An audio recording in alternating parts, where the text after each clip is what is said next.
JB, why don't you come down on this other side?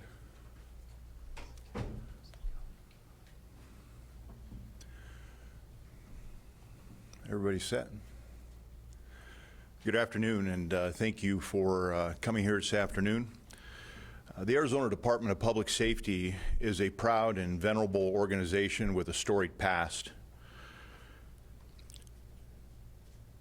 Most of the employees serve Arizona with pride and integrity.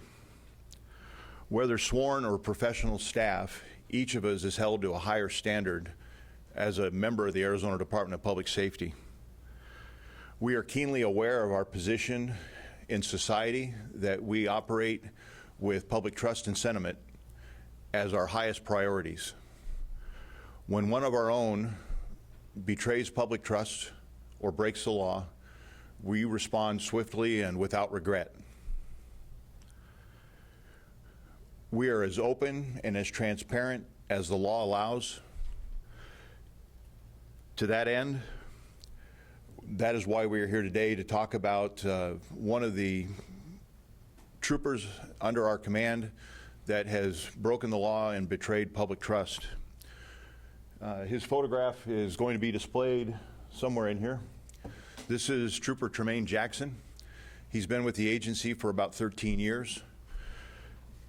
Trooper Jackson was using his position as an Arizona State Trooper to bargain leniency for favor.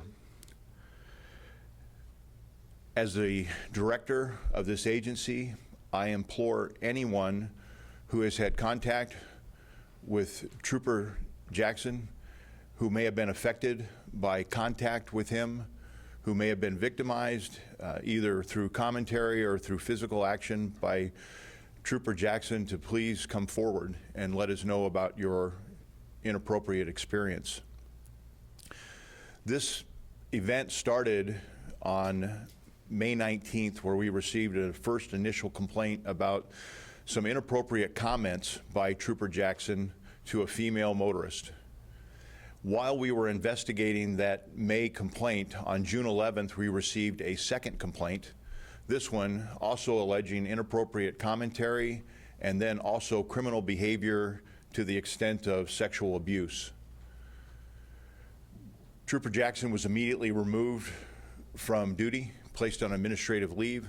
An investigation was kicked off through our Special Investigation Unit, where we began to contact other women who had been stopped or cited by Trooper Jackson. To that end, we have identified 8 victims at this point who have had inappropriate or commentary or inappropriate contact with Trooper Jackson. Trooper Jackson has been relieved of duty. He will be booked into the Madison Street Jail with the following charges pending, and they'll come up on the screen here in a minute. As you can see, there's many felonies, many charges, and we believe that this may not be all of our victims. I'll take a few questions. I will then turn it over to Sergeant Lee, who will talk about our hotline and our website for anybody who would like to come forward and tell us anything else that was happened during the contact. The temerity of Trooper Jackson is horrifying, and our job now is to respond appropriately. Colonel, two-part question. Were Yes. all 8 victims women? And then as part of that, were all 8 victims interacting with him when he was in uniform, or were some of them when he was not working with the safety? The question was, were all 8 victims female? And the answer to that is yes. The second part was he in uniform and in his official capacity? And the answer to that is yes. He was either on his police motor or in a marked or unmarked Arizona Department of Public Safety trooper car. When was he placed on leave? He was placed on leave on June 11th of this year, the same day that the complaint came in alleging the criminal conduct. I see there's 8 counts of forgery on there. What was exactly allegedly forged in this case? The forgery stems from him falsifying departmental worksheets or citations. And what did that entail? I got to be a little careful with this. Again, we're looking for other victims. I don't want to give too much detail, but it had to do with the amount of time at a particular location. How much can you talk about the kidnapping allegations? The kidnapping allegations stem from him keeping people an inordinate amount of time and not allowing them to free to leave when they were not under arrest. And can we pinpoint a time where they detained a half hour or? I'm going to leave that a little vague because as we are, we're going to interview other people. Part of this is the modus operandi, the MO. We don't want to give too much of that information out to the public as we would like to make sure that those MOs match as we talk to other potential victims.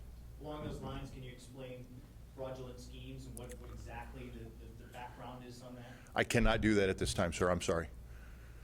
Sexual extortion, same.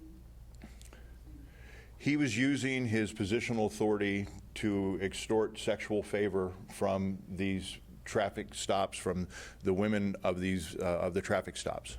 And Colonel, just to make clear, and I think you alluded to it at the start, but if they did that, they would get a lighter punishment for whatever violation, or can you expand on that? I don't know that I can go much further than that. I'm sorry. I think you'll have to draw your own conclusions on that. But yes, he was using positional authority to bargain for leniency. And when you found out about this investigation, what was your reaction? We are horrified. We're absolutely horrified that, look, most of us in here are parents or we have loved ones who are female, and to think that under the color of authority, the trust that the public places on the shoulders of law enforcement is betrayed by a single trooper that tarnishes the reputation of an agency or of a profession and victimizes women on a traffic stop is horrifying. What kind of public record documents are you referring to in the charges? Are we talking about citations or are these actual documents? I'm sorry, sir, I don't understand your question. Tampering with a public record, what does that mean? Is that what kind of documents are we talking about? They're internal documents that we use for keeping track of activity. He was placed on leave on June 11th. How far back did, according to the investigation, did the abuse begin? So June 11th, we had the first allegation of criminal activity. He was placed on administrative leave. When we started querying all of the people the females that he had stopped before, we started a query back to them and interviewing them to find out if they had what the contact with Trooper Jackson was like. I think the oldest allegation that we know of goes back to October 29th of 2018. And for lack of a better term, how physical, I mean, you have 2 counts of sexual abuse here. How physical were these cases? The question is, how physical were the cases? They're enough to charge the crime. Again, just because of the MO issues, I don't want to get into that, the modus operandi issues. But obviously, it was enough to charge Trooper Jackson with these crimes. So they were sexual favors? That is correct. Was he disciplined in relation to the May 19th complaint? No, there was no discipline ever levied off of this until today. Do you think body cameras would have prevented this?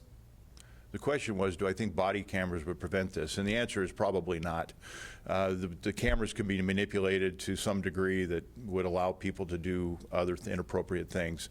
Again, we spend an inordinate amount of time going through the hiring throughout the troopers' professional life here. There's always room for improvement. We continue to revise and look at ways that we can be better at what we do. But it's very difficult to know that in the middle of a career that somebody might go sideways and do something inappropriate. To that end, I'm going to stop. I'm going to turn it over to Sergeant Lee, and he is going to walk you through the hotline and our numbers. Thank you guys for being here and reporting this incident.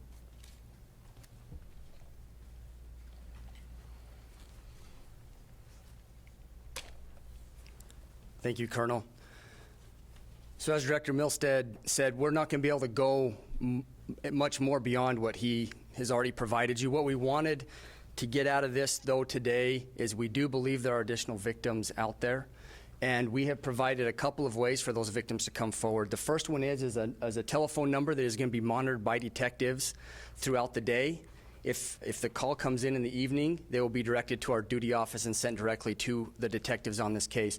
The second way is they can actually go online. We've created a tip line specifically for this case, AZDPS.gov/Jackson, where they can fill out that information. That information is sent, again, directly to investigators on that case. So if you have had any contact with Trooper Jackson that you felt victimized by the end of that contact, we would please implore you to come forward so that we can talk to you and get your statement. Other than that, that's all that we have. Thank you. So where does he work? What part of the state, what district, where? So he was recently assigned to the Metro Motors District, so here in the Phoenix area. When will he be booked? He will be booked a little bit later on today. You said recently assigned when? When was he assigned to this? That was his last, when he was placed on leave June, I believe 11th, that was his last assignment. What about October 2018? Was he there? at He that was time? still there at that time, yes. So, Could you put the photo back up on the screen? yes. John, can you please put that photo back up?